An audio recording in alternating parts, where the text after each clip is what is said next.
हमारे देश भारत में 146 करोड़ लोग रहते हैं, लेकिन दुख की घड़ी में आपको शायद एक कंधा भी नहीं मिलेगा जिस पर आप अपना सिर रख कर रो सकें। पूरी दुनिया में 800 करोड़ लोग रहते हैं, लेकिन इसमें 8 लोग भी शायद ऐसे नहीं होंगे जिन्हें आप वाकई में अपना कह सकें। सोशल मीडिया पर भले ही हमारे हज़ारों दोस्त होंगे, फॉलोअर्स होंगे, लेकिन असल ज़िंदगी में एक भी हमारे साथ नहीं। आज भीड़ में हर कोई अकेला महसूस कर रहा है और यही आज के दौर की सबसे बड़ी बीमारी है। अकेलेपन के साथ सबसे बड़ी समस्या ये है कि इसका असर धूम्रपान और मोटापे की तरह आपके शरीर पर नज़र नहीं आता। कोई और बीमारी अगर हो तो आपके शरीर पर असर दिखता है। लोग पूछते हैं कि ऐसा लगता है कि आप बीमार हैं। क्या आप जानते हैं कि अकेलापन एक दिन में 15 सिगरेट पीने से भी ज़्यादा खतरनाक है? अकेलापन समय से पहले मौत के खतरे को 25% तक बढ़ा देता है। अकेलेपन से ब्रेन स्ट्रोक और हृदय रोग का खतरा 30% तक बढ़ता है। यह डिमेंशिया के खतरे को 50% तक बढ़ा देता है। इसलिए यह बहुत आवश्यक है कि आप समय रहते अकेलेपन की इस बीमारी को पहचान लें और ये जान लें कि कहीं आप भी अकेलेपन के इस अंधेरे में खोते तो नहीं जा रहे हैं। वर्ष 2023 में WHO यानी विश्व स्वास्थ्य संगठन ने अकेलेपन को एक वैश्विक स्वास्थ्य संकट घोषित किया।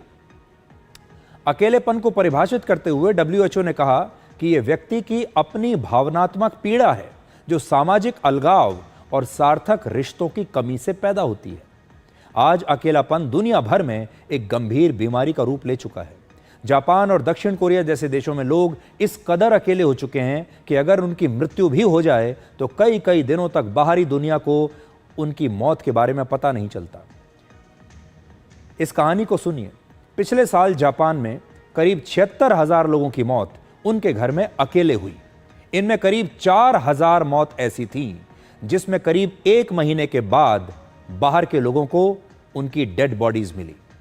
जापान में अकेलेपन को दूर करने के लिए ज्यादा उम्र के लोग कई बार जानबूझकर अपराध करने के लिए भी तैयार हो जाते हैं, जिससे कि उन्हें सजा मिले और सजा के बाद वो जेल में दूसरे लोगों से मिलकर कुछ बातचीत कर सकें, उनका मन लग जाए। भारत में भी अकेलापन तेजी से फैल रहा है और इसकी मुख्य वजह है भारतीय समाज में आया एक नया बदलाव। पहले हमारे परिवार में माता पिता, दादा दादी, नाना नानी के साथ हम अपना सुख दुख शेयर कर लिया करते थे। जॉइंट फैमिली होती थी, लंबा चौड़ा हंसता खेलता परिवार होता था। लेकिन अब यह पुराने जमाने की बात है।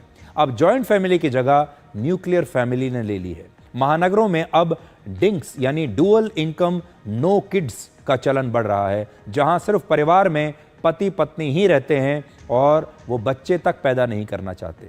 बच्चे भी इसलिए नहीं पैदा करना चाहते कि वो ये जानते हैं कि अगर बच्चे पैदा किए तो उनकी देखभाल करने वाला परिवार में कोई नहीं। पहले हम अनजान लोगों से भी बात कर लिया करते थे। कोई रास्ता पूछता था तो बड़ा मन से उसे रास्ता बताते थे। कई बार तो घर तक छोड़कर आ जाते थे। बाजार जाते थे तो परचून की दुकान पर, सब्जी की दुकान पर दुकानदार से बातचीत कर लिया करते थे। लोगों से उनका हालचाल पूछ लिया करते थे। चाय की दुकान पर कई बार अनजान लोगों से बात कर लिया करते थे। अपने दोस्तों से कहते थे कि चलिए चाय की दुकान पर मिलते हैं। लेकिन ऑनलाइन शॉपिंग की वजह से अब बाजार आना जाना भी बंद हो गया। अनजान लोगों से बातचीत बंद हो गई।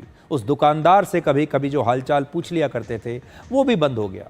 किसके घर में क्या चल रहा है, कुछ सुख दुख अगर बांटने का समय आता था वो सब भी बंद हो गया, क्योंकि किसी के पास समय नहीं। और बाकी की जो कसर है वो वर्क फ्रॉम होम ने पूरी कर दी। 2021 के ग्लोबल सर्वे के मुताबिक भारत दुनिया में अकेलेपन से प्रभावित होने वाला तीसरा सबसे बड़ा देश है। और इस रिपोर्ट में लिखा है कि भारत के शहरों में 43% लोग अकेलापन महसूस करते हैं। और एक और चिंता में डालने वाली बात यह है कि 13 से 15 साल की उम्र के 25% बच्चे अकेलापन अनुभव कर रहे हैं। सोशल मीडिया की वजह से भी अकेलापन तेजी से बढ़ा है। सोशल मीडिया की लत युवाओं में अलगाव और डिप्रेशन को बढ़ा रही है।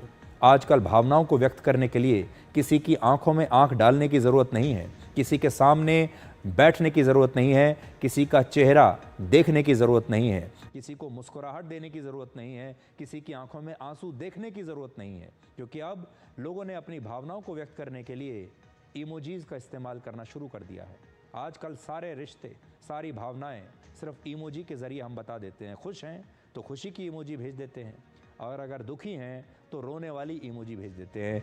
कभी कभी तो कितना समय हो जाता है जब हम अपने दोस्तों का चेहरा नहीं देख पाते। अकेलेपन की बीमारी को लेकर अलग अलग देशों में अब नई नई पहल की जा रही है। जैसे दक्षिण कोरिया में बुजुर्गों के लिए हैप्पी कैब्स चलाई जा रही हैं। ये एक कैब सर्विस है जिसमें बुजुर्ग नए नए लोगों के साथ बैठकर इस कैब में उनके साथ घूमने जा सकते हैं, थोड़ी मौज मस्ती कर सकते हैं। इस दौरान वो नए लोगों से मिल सकते हैं, उनसे बातचीत कर सकते हैं, उनका अकेलापन दूर हो सकता है। इस प्रकार की नई कैब्स चलाई जा रही हैं। ब्रिटेन ने तो वर्ष 2018 में ही पहली बार लोनलीनेस मिनिस्टर की नियुक्ति की थी। एक अलग मंत्रालय, एक अलग मंत्री जो सिर्फ ये देखेगा कि हमारे देश में लोग अकेलापन तो नहीं महसूस कर रहे। अकेलेपन की बातचीत करके हम आपको डराना नहीं चाहते, बल्कि आपको जगाना चाहते हैं। हम बचपन से लेकर बड़े होने तक हमें सिर्फ ये सिखाया जाता है कि सफलता ही खुशी का सबसे बड़ा पैमाना है और जीवन में हर कीमत पर सफल होना सबसे ज़रूरी है। जो सफल है वो खुश है। लेकिन हमें इस दौरान रिश्तों की अहमियत नहीं सिखाई जाती। सिर्फ ये कहा जाता है कि सफलता की अंधी दौड़ में दौड़ते जाइए, और ज़्यादातर लोग सफलता के रास्ते में रिश्तों को पीछे छोड़ देते हैं। अगर आप भी ज़िंदगी के सफल होने की इस रेस में दौड़ते दौड़ते अपने दोस्त और अपने परिवार को पीछे छोड़ते जा रहे हैं, तो हमेशा याद रखिए, सफलता की चोटी पर पहुंचकर आपको सिर्फ अकेलापन ही मिलेगा। और जब वहाँ से ढलान शुरू होगी, तब आपको सबसे ज़्यादा इन्हीं लोगों की आवश्यकता पड़ेगी जिन्हें आप पीछे छोड़ आए हैं। इसलिए अगर आपके आसपास कोई ऐसा व्यक्ति है आपके परिवार में जो अकेलापन महसूस कर रहा है, अगर आपके आसपास आपके परिवार में कोई ऐसा बच्चा है जो कटा कटा सा रहता है, अकेला रहता है, जिसका मन नहीं लग रहा है, तो उससे तुरंत आज ही बात कीजिए। और ये कोई मन का खेल नहीं है, अब ये एक बीमारी का रूप ले चुका है। जिस प्रकार आपके शरीर में कोई बीमारी आती है और आप उसका इलाज कराने के लिए अस्पताल जाते हैं, डॉक्टर के पास जाते हैं, क्योंकि आप जानते हैं कि वो बीमारी आपके शरीर को बहुत कष्ट देगी। ये अकेलापन की बीमारी भी बिल्कुल वैसी ही है। इसलिए सबसे पहले अपने घर में इसके बारे में बात कीजिए, दोस्तों के साथ बात कीजिए, और तब भी अगर ये काबू में नहीं आती है बीमारी, तो फिर डॉक्टर के पास जाइए।